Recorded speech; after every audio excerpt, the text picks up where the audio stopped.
जल निकाल करके कोई मदिरा मिला करके किसी साधु को दे और कहो पियो तो नहीं पिएगा, लेकिन वही मदिरा वही शराब ये तुम गंगा जी में फेंक दोगे और किसी साधु से कहो पियो तो वो पिएगा और साथ में 16 खरी डुबकी लगाएगा। ये गंगा का प्रभाव है, ना कि मदिरा का प्रभाव है। यदि सामर्थ्यवान व्यक्ति क्रोध करता है तो उसमें क्रोध का प्रभाव नहीं है। लक्ष्मण ने भी क्रोध किया, तो लक्ष्मण ने जो क्रोध किया है क्या ये युद्ध के लिए है क्या? लक्ष्मण का जो क्रोध है वो परस्वार्थ है। परस्वार्थ एक स्वार्थ होता है, परस्वार्थ होता है, इसलिए लक्ष्मण ने क्रोध किया, लेकिन इस क्रोध को अपने ऊपर नहीं डाला, इस क्रोध को राम के ऊपर डाला। माखे लखन कुटिर भाई धम है, लखन सकोप बचन जब बोले तो अपने ऊपर नहीं बोले, राम के ऊपर बोले, जो तुम्हारा अनुशासन। माने कि हम अपने लिए नहीं कर रहे, ये तुम्हारे लिए कर रहे हैं। तो जो क्रोध दूसरों के लिए किया जाता है वो परिहित माना जाता है। जो दूसरों के लिए क्रोध करता है वो परिहित है, जो दूसरों को बनाने के लिए क्रोध करा वो परिहित है। तुमने भी क्रोध किया, भोलेनाथ ने क्रोध किया, राम ने भी क्रोध किया।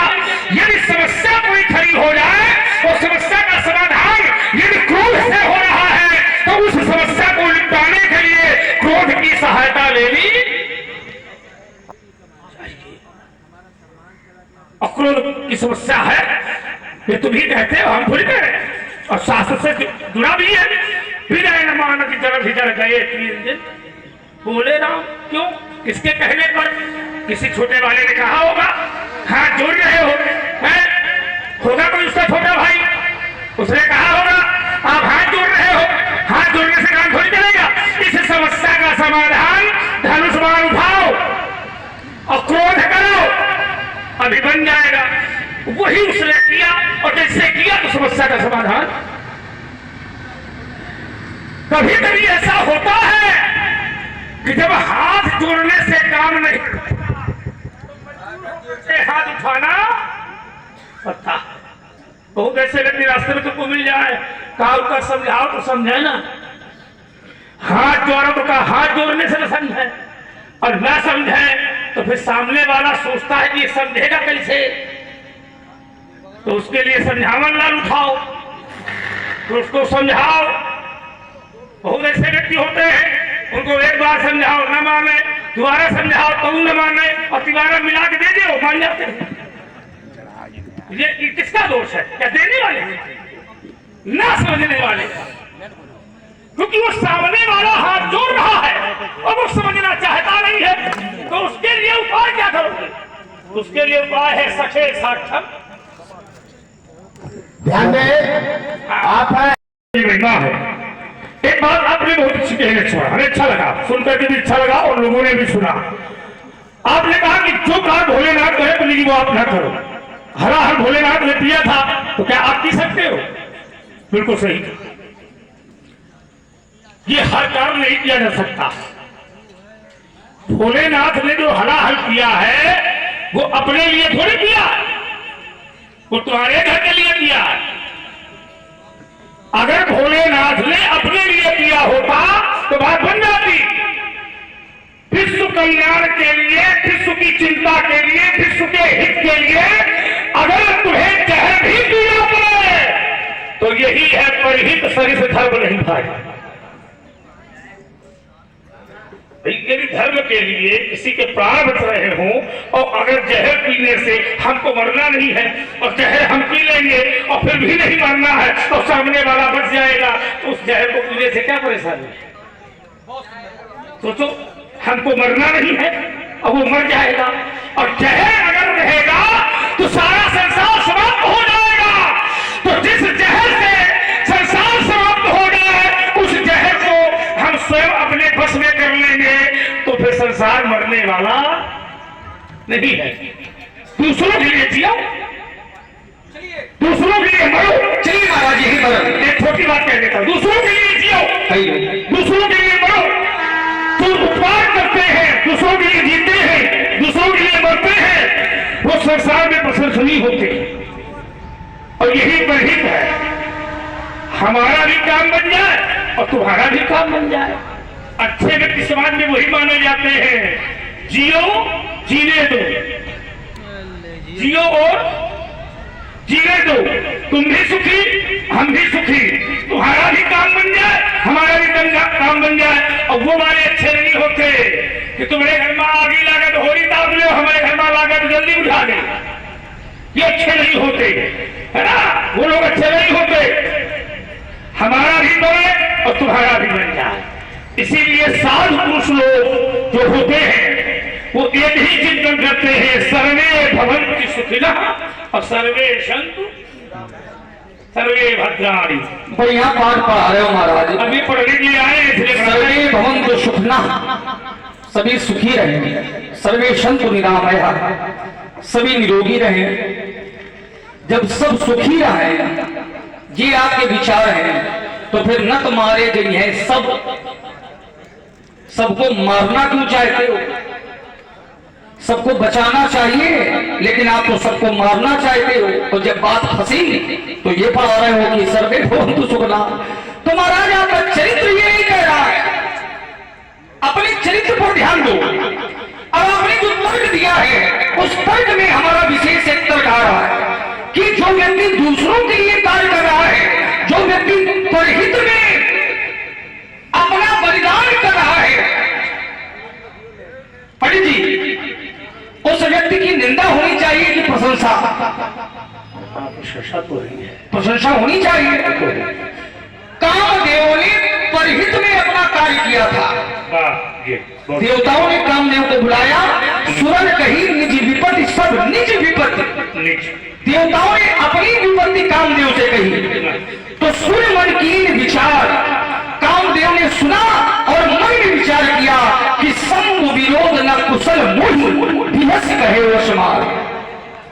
भगवान शंकर जी का यदि मैं विरोधी बनूंगा तो इसमें हमारी कुशलता नहीं है, लेकिन कामदेव ने आप वाला ही सिद्धांत पड़ा कि तदपि कर्म में काज तुम्हारा। अगर यही कार्य मैं अपने लिए करता तो निश्चित रूप से अधर्म मारा जाता, लेकिन अगर यही कार्य मैं तुम्हारे लिए कर रहा हूं, दूसरों के लिए कर रहा हूं, तो तदपि कर्म में काज तुम्हारा। तो श्रुति कहे परम धर्म उपकारा, ये वेदों में वर्णित है कि परम धर्म बन गया, प्रति उपकार बन गया। तो कामदेव गया, धर्म के मार्ग में चला, सिद्धांत भी उसने पढ़ा और जाकर के अपने प्राणों का उसने बलिदान कर दिया। तो महाराज प्रशंसा किसकी होनी चाहिए थी? पंडित जी, किसकी होनी चाहिए थी प्रशंसा? काम, लेकिन काम की तो प्रशंसा नहीं हुई, भोलेनाथ की हुई। भोलेनाथ की हुई, क्यों हुई? इसमें कौन सा सूत्र बदल गया बीच में? बताना पड़ेगा, वो हम ही बताएंगे, आप नहीं बताओगे। भाई बलिदान उसने किया, परहित उसने किया, लेकिन प्रशंसा भोले बाबा की हो रही है। क्यों? क्योंकि अगर दूसरों के परहित में भी अगर क्रोध किया जाएगा तो क्रोध का दुष्परिणाम इतना भयानक होता है कि क्रोध करने के कारण ही धर्म अधर्म बन जाता है। कामदेव यदि अपनी मर्यादा में रहता तो प्रशंसा निश्चित कामदेव की होती, लेकिन कामदेव ने काम पर न रह करके कामदेव ने क्रोध का सहारा ले लिया और वही धर्म नष्ट हो गया। कोपियु जब ही बाल चर केतु, तो क्षण महु मिटे सकल श्रुति सेतु। एक क्षण में वो सारे सेतु नष्ट हो गए जो धर्म के बना करके वो चला था। तो क्रोध का परिणाम ही इतना भयानक है, और मैं वही बार बार आपसे समझा रहा हूं और वही विषय आकर के खड़ा हो गया कि क्रोध करने से धर्म नष्ट होता है, धर्म की रक्षा नहीं होती है। क्योंकि धर्म एक है, धर्म के चरण 4 है और धर्म के लक्षण 10 है। विशेष लोग बैठे हैं यहाँ पर। धर्म एक, अपना धर्म धर्म है, धर्म के चरण 4 है, सत्य, दान और त्याग, ये 4 चरण है। और धर्म के लक्षण 10 हैं। धति क्षमा दमो आस्तेयम, शोचित इंद्रिय निग्रह, धी विद्या सत्यम, फिर है अक्रोध। अक्रोध हो। आम आगे नहीं, जो क्रोध ना करे वही धर्म की रक्षा कर सकता है।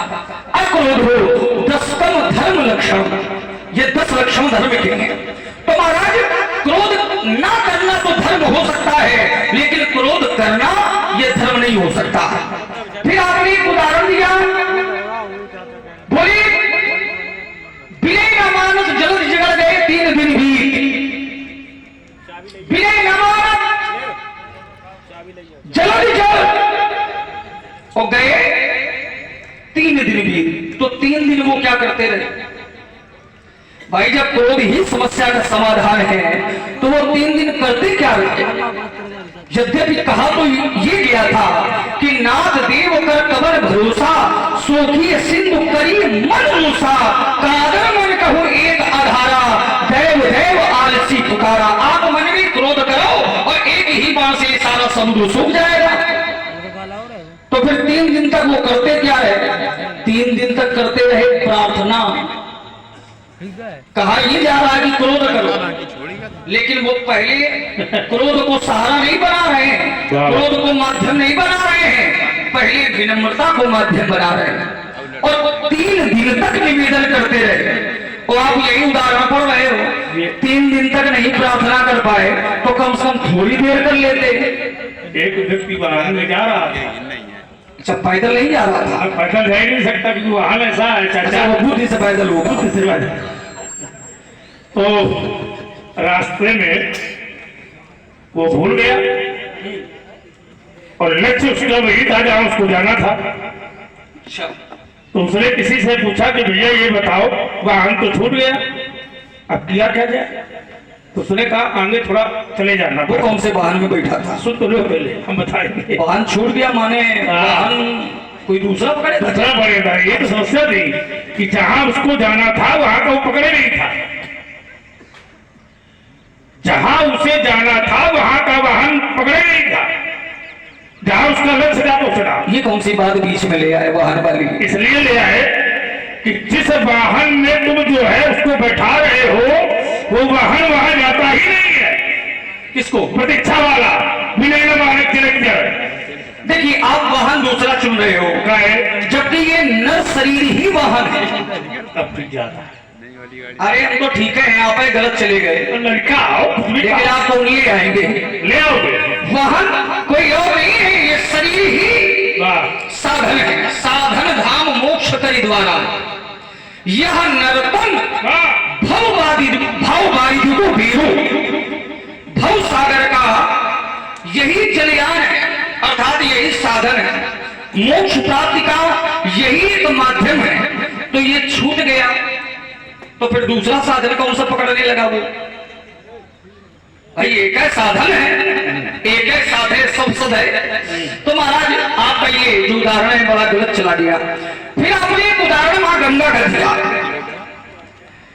कि मां गंगा के जल से अगर मदिरा में वही जल डाल दिया जाए और वही मदिरा किसी संत को पान करवाई जाए तो संत अस्वीकार कर देंगे, बिल्कुल निश्चित। सुरसर जलकृत वारुण जाना, कबहु न संत करें ही पाना, कभी उसका पान नहीं करेंगे। और अगर वही मदिरा गंगा जी में डाल दी जाए तो शुभ और अशुभ सलील सब बहाई, लेकिन सुरसरी को अपनीत ना कहाई। देखिए वहां जल की विशेषता नहीं है, वहां मां गंगा की विशेषता है। और मां गंगा की विशेषता आप हमें क्यों बता रहे हो? आप हमें ना बताओ, हमें पता है, क्योंकि मां गंगा को धरती धराधाम में लाने वाले और कोई नहीं, हमारे ही पूर्वज हैं। अगर हमारे महाराज भागीरथ जी ना होते तो संसार में मां गंगा का भी प्रवाह ना होता। महाराज के बहुत अनुनय विनय करने पर मां गंगा धरती पर आने के लिए तैयार हुई, लेकिन उन्होंने कहा कि अगर मैं धरा पर पहुंचूंगी तो हमारे वेग को कौन संभालेगा? तो भोले बाबा से निवेदन किया गया और भोले बाबा ने अपनी जटाओं में उन्हें स्थान दिया। मां गंगा भगवान शिव की जटाओं में समाहित हो गई। निकलने के लिए कोई मार्ग नहीं मिला तो भोले बाबा ने एक जटा खोली और और एक जटा से मां गंगा की 7 धाराएं प्रवाहित हुई। एक धारा के रूप में नहीं, 7 धाराओं के रूप में प्रवाहित हुई। हयादनी, पावनी, नलिनी, सुचक्षु, सीता, महानदी और 3 धाराएं पूर्व दिशा की ओर गई, 3 धाराएं पश्चिम दिशा की ओर और 1 धारा हमारे महाराज भागीरथ जी के पीछे पीछे, जिनका नाम पड़ा भागीरथी। तो ये हमारे पूर्वजों की देन है महाराज। माँ गंगा की विशेषता हमसे अच्छी आप नहीं जानते हैं। बहुत बढ़िया जीवन में आपने कोई बम्बी तक खोजी हो तो बताना। विशेषता माँ गंगा की बता रहे हो तो नहीं, वो विश्व वाली ब्रह्मपुत्र वाली बात ना करो। हम जो बता रहे हैं विशेष सुरसरी का है, विशेष सुरसरी का है। तो सुरसरी का जो महत्व है तो उनको लाने का श्रेय हमारे पूर्वज को ही जाता है। दूसरा श्रेय मां सुरसरी की धारा के समान अगर किसी धारा को माना गया है तो वो धारा जानते हो किसकी है? किसकी धारा है? वो राम भगत की। पहुंच तो गए, पहुंच रहे महात्मा है बेटे। वो धारा केवल राम जी की भक्ति की है। राम भगत जहाँ सुरसरी धारा, सबसे ही ब्रह्म विचार प्रचार। तो महाराज वो धारा हमारे भीतर है। तो जितनी संसार में मां गंगा की धाराएं हैं वो कहीं ना कहीं हमसे ही संबंधित हैं। तो ये विषय भी हमारा हो गया। बेटा ये सब खोल डालो, बाद में परशुराम जी वाला तख्त उठा ले जाओ। ये इससे ना जाइए। बैठ जाओ बेटे, बैठ जाओ, थोड़ी देर बैठो अभी। तो महाराज अब देखिए बड़ा रस बन रहा है, बड़े अच्छे श्रोता है। तो जीवन में यदि कल्याण चाहते हो, कुछ करना चाहते हो तो भाई यहाँ राम जी का नाम ले लो। एक शब्द आया तुम्हारा, उसमें जरा मेरा चिंतन है राजकुमार। अवश्य। इस चिंतन में सभा में बैठे हुए महान बुद्धिमान लोगों ने लक्ष्मण की बात को ध्यान से सुना कि लक्ष्मण ने चिंतन दिया लोगों को कि इसमें जो गंगा को लाने का जो श्रेय है वो भागीरथी जी को है, भागीरथ को। लेकिन विचार करो, यदि गंगा भी धरती पर आई है तो किसी न किसी महापुरुष ने कलंक को सहा होगा। कलंक, जब तक किसी को कलंक नहीं लगेगा और तब तक धरती में गंगा आने वाली नहीं है। वो कलंक लगा किसके ऊपर? महर्षि कपिल मुनि के ऊपर। तुम्हारे वंश में एक राजा था जिसका नाम था सगर, और सगर के 60,000 पुत्र थे। कितने हजार? 60,000। एक यज्ञ किया था अश्वमेध यज्ञ, और यज्ञ में अश्व में घोड़ा छोड़ा गया था। क्या करना? और वो अश्वमेध यज्ञ पूर्ण न हो पावे, इसलिए देवता लोग बड़ा विचलित हो गए। कहीं ऐसा न हो कि अश्वमेध यज्ञ पूर्ण हो जाए और ये लोग स्वर्ग में आकर के कहीं कब्जा कर ले, सिंहासन छीन ले। तो इसके लिए उपाय क्या है? तो इंद्र ने उस छोड़े हुए घोड़े को चुपचाप चोरी से महर्षि कपिल मुनि के आश्रम में बांध दिया। विचार करना। और तुम्हारे वंशज खोजते खोजते अचानक महर्षि कपिल मुनि के आश्रम में पहुंच गए और घोड़ा वहीं बंधा था। उन सब लोगों ने महर्षि कपिल मुनि को चोर कहा। क्या कहा? चोर। तो महर्षि कपिल मुनि ने कहा, ना तो मैंने अश्वमेध यज्ञ देखा और ना मैंने अभी तक घोड़ा देखा, अब कहां बंधा है ये भी मैंने नहीं देखा, लेकिन बांधा है इंद्र ने। और साबित कौन हो रहा है? कपिल मुनि। ये नियम भी है संसार का, और करे अपराध और पाओ फल अस विचित्र भगवंत। ये नियम भी है कि कर्ता कोई है, भोक्ता कोई है। ये ब्रह्मा की सृष्टि है, इसको थोड़ा हटा करके ले, इसमें हम चले जाएंगे तो फिर धारा बदल जाएगी। तो हाँ बिल्कुल नहीं देंगे चाचा, परेशान न हो, क्योंकि जो तर्क है और आपको आनंद आ रहा है, ये अच्छी बात है, क्योंकि सुनने वाले होते तो भी सुनाने में आनंद आता है, और सुनने वाले नहीं होते तो ऐसा लगता है पार कर लो, नाव है चल रही है। हाँ लहरें तो बहुत उठती है, लेकिन ईमानदारी है कि आप लोग सुन रहे हैं। एक शब्द और देखिए, तो कलंक लगा महर्षि कपिल मुनि के ऊपर। श्रीमान जी, चोर साबित किया गया महर्षि कपिल मुनि को, लेकिन वही महर्षि कपिल मुनि को जब राजा शरद के 60,000 पुत्रों ने जिसमें चोर कहा, तो क्रोध में आकर के कपिल मुनि ने उन 60,000 पुत्रों को भस्म कर दिया, मैंने जला दिया। अब जरा देखिए श्रेय किसको जाता है। अब सब राख की ढेरी बन गए और सब 60,000 माने कितने हजार, 60,000 अलग अलग ढेर लग गए। अब समस्या खड़ी हो गई कि अब इनका उद्धार कैसे होगा, क्योंकि अकाल मृत्यु मरना माने भटकना, अब उद्धार होगा कैसे। तो लोगों ने पूछा भगवान शंकर से कि अब उद्धार का रास्ता बताओ। तो भोलेनाथ ने कहा कि जिसके ऊपर कलंक लगा है तुम्हारे लिए, तुम्हारी वजह से, उसी महात्मा के पास जाओ। अब गए तो उसने कहा एक तो तुम्हारी वजह से मैं चोर बना, ऊपर से जीवन पर्यंत के लिए जब ये मेरा चरित्र गाया जाएगा, कथा गाई जाएगी, तो लोग यही कहेंगे कि महर्षि कपिल मुनि चोर साबित थे। ये तो कोई कहेगा नहीं, लेकिन कलंक लग गया मुझको। लेकिन अगर तुम मेरे पास आए हो तो समस्या का समाधान यही है कि यदि तुम्हारे वंश का एक राजा जिसका नाम है भागीरथ, अगर ये तपस्या करेगा तो निश्चित रूप में परमात्मा का वह जल जिसको कोई कह रहे थे गंगा जल, वो स्वर्ग से मिलेगा। अगर स्वर्ग से मिलेगा और अगर वो धरती पर गंगा आ गई तो निश्चित रूप में तुम्हारे वंश का उद्धार हो जाएगा। तो इसका जो धारक है, मार्ग में बताने वाला, ये कौन है? भागीरथ, ये कपिल मुनि। यदि कपिल मुनि ने राजा शरद के 60,000 पुत्रों को भस्म न किया होता तो भागीरथ ने तपस्या न की होती और स्वर्ग से गंगा धरती में आई, तो श्रेय किसी महापुरुष को जाता है। किसी भी कालखंड को आप उठा के देखिएगा लक्ष्मण, किसी भी कालखंड को आप उठा के देखिए, चाहे वो त्रेता का हो, चाहे वो द्वापर का हो, चाहे वो सतीयुग का हो, जितनी भी नदियां धरती पर आई है सब महापुरुषों की। ध्यान दे, आपने कहा कि प्रतीक्षा जो हो रही है पंडित जी वो क्यों हो रही है? तो विनती की गई है प्रतिष्ठा के योग में है।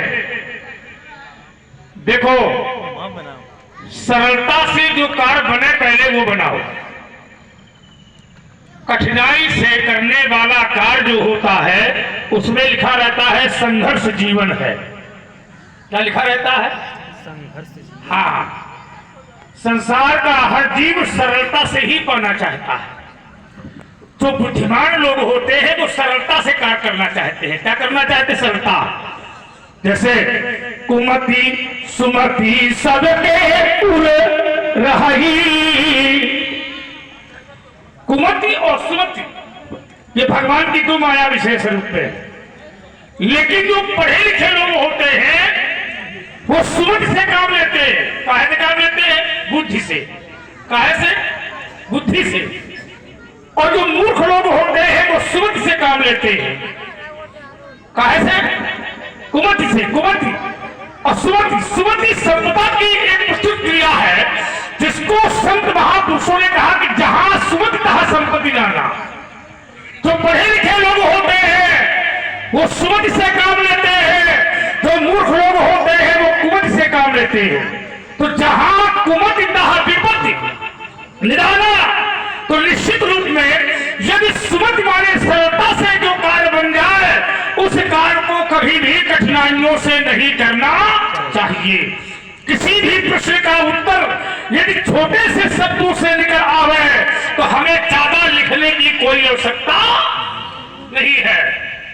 कोई भी प्रश्न हो, यदि छोटे में ही हमारा वाक्य, हमारा शब्द तुम्हें उत्तर के रूप में प्राप्त हो रहा है तो फिर ज्यादा हमें लेखनी चलाने की कोई आवश्यकता। बहुत अच्छी बात। और मैं इस बात को स्वीकार करता हूं कि जब कार्य सहजता से ही हो जाए तो फिर स्वभाव में परिवर्तन करने की कोई आवश्यकता नहीं है। बहुत अच्छी बात। और एक स्थान पर आपने ये भी कहा था कि भोले बाबा श्रेष्ठ हैं, लेकिन कहीं कहीं हमें भी श्रेष्ठता मिली है। बंदो प्रथम महिषुर चरना। तो इसमें हमारा तर्क है कि आपका उद्देश्य है धनुष तोड़ने वाले को देखना, तो धनुष तोड़ने वाले को आप सहज भाव से भी देख सकते हैं। हाँ। कैसे देख सकते हैं? यथा सुअंजन अंजिदृग साधक सिद्ध सुजान, कौतुक देखत शैल बन भूतल भूरि निधान। यदि वो अपने सहज भाव से ही देखने का प्रयास करें तो वो देख सकते हैं कहां कहां पर्वतों की ऊंचाई में क्या है, उसको देख सकते हैं। पृथ्वी की गहराई में क्या छिपा है, उसको देख सकते हैं। घनघोर जंगल के मध्य में क्या छिपा है, उसको भी देख सकते हैं। कैसे? सहज में, खेल ही खेल में देख सकते हैं। तो जब देख सकते हैं तो धरती पर का घूमी रहे, इसमें चिंतन मेरा छोटा नहीं चिंतन बात अभी तो पहला तर्क उत्पन्न क्या सहज हो सकता है? नहीं, सहज है ये। अरे महाराज, तब शिव सहज स्वरूप संहारा। ठीक। ये स्वरूप ही अपना साज है जो भगवान के द्वारा में प्रदत्त है, ये सहज है। तब लाग समाधि अखंड अपारा। भोले बाबा से कुछ नहीं सीख पाए तो कम से कम एक विद्या तो सीख ही लेते। कौन सी? माता सती परीक्षा लेने गई थी और परीक्षा लेने के बाद आई तो भोले बाबा ने सामान्य प्रश्न किया कि कैसे आपने परीक्षा ली?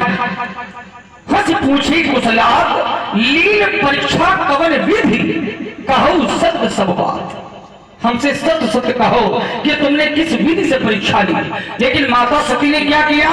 कछु न परीक्षा लीन गोसाई और कीन प्रणाम तुम्हारी नहीं।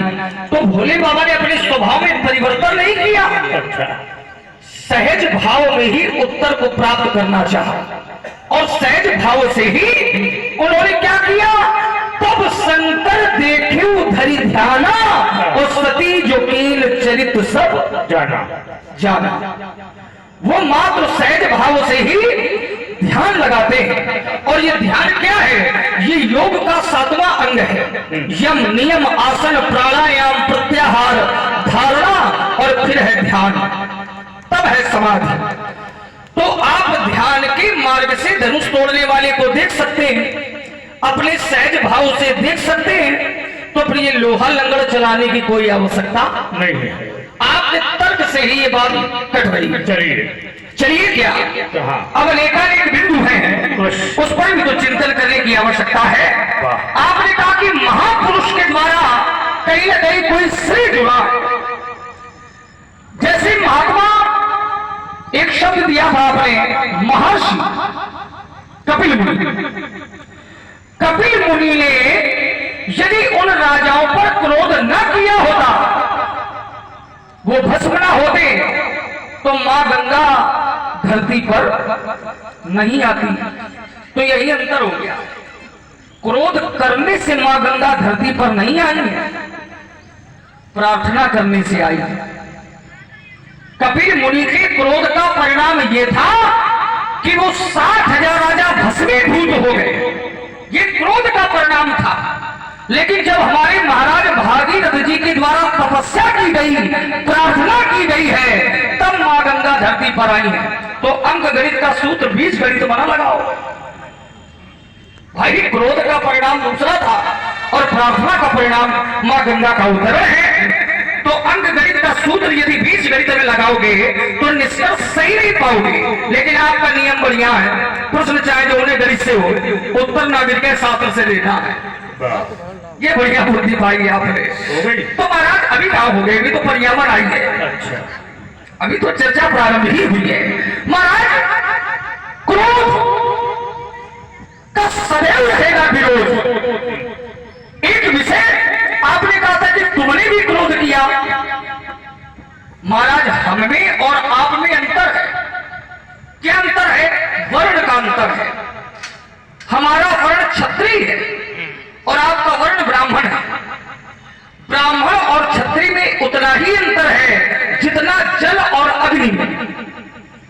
अग्नि की विशेषता दूसरी है और जल की विशेषता दूसरी है। ब्राह्मण के 6 कर्म होते हैं, अध्यापनम, अध्ययनम, यजनम, याजनम तथा दानम, प्रतिग्रहण च ब्राह्मणाम कल्प्यते। दान लेना, दान देना, यज्ञ करना, यज्ञ कराना, शिक्षा ग्रहण करना और शिक्षा प्रदान करना। कि भैया धरती उलटना, पांडाल में आगी लगाना, सबका मारत घूमो, ये ब्राह्मण के लक्षण नहीं है। लेकिन क्षत्रिय वर्ण में एक विशेष अधिकार प्राप्त हुआ है। प्रजा नाम रक्षणम दान विद्या अध्ययन में ऊंचा, विशेष प्रसक्ति क्षत्रिय समाजता। अगर मातृभूमि के मान सम्मान में कोई बात आ जाए तो क्षत्रिय रक्षा के लिए विशेष क्रोध का प्रयोग कर सकता है और विशेष शक्ति के प्रयोग से अपनी मातृभूमि की गरिमा की रक्षा करेगा। ये क्षत्रिय की विशेषता है। तो हम क्रोध करें विषय अलग है, लेकिन आपको क्रोध से बचना है। अब जो कहना चाहते हो कहो। देखो, क्षत्रिय वो महान नहीं है जो क्रोध करे या क्रोध करके अपनी बात को रखे। ब्राह्मण के क्रोध को संभाले अपने अंदर, वो क्षत्रिय महान है। जैसे भगवान विष्णु की छाती में भृगु जी ने लात मार दी, विचार करना, और क्रोध में मारी, तो इसमें महानता किसकी है? क्षत्रिय की है कि ब्राह्मण की? ये कहने की आवश्यकता थोड़ी तुमको। हमने पहले भी बात कही थी कि मारने वाला महान नहीं है, बर्दाश्त करने वाला महान है। ब्राह्मण अगर साप दे, मारे, डांटे, लात मार दे, तो क्षत्रिय की शोभा बढ़ जाती है। भगवान विष्णु ने कहा कि उर्मणिहार पदित्य शोभा, तुमने लात मार दी और मेरी छाती की शोभा बढ़ गई, क्योंकि तुम्हारे पैर पूजनीय है और हमारा काम है तुम्हारे पैर पूजना, तो तुम पूज रहे हो। हमारा काम है तुम्हारे पैर पूजना और तुम्हारे पैरों में वो वैसा है तो हमको मिल रहा है, तो तुम्हारे पैरों में यश है, इसलिए ये यश हमारी छाती को मिल गया। और इसमें मेरी महानता है। महानता ये है कि आपके पैर और मेरी छाती, मारने वाले आप, बर्दाश्त करने वाला मैं। विचार करना। तो इसमें ये बताने की आवश्यकता तुमको थोड़ी है कि हम भारत के लिए मर जाएं, भूत के लिए मर जाएं, वो बताने की आवश्यकता नहीं है। महान वही है जो बर्दाश्त करता है। धन्यवाद। ध्यान दें।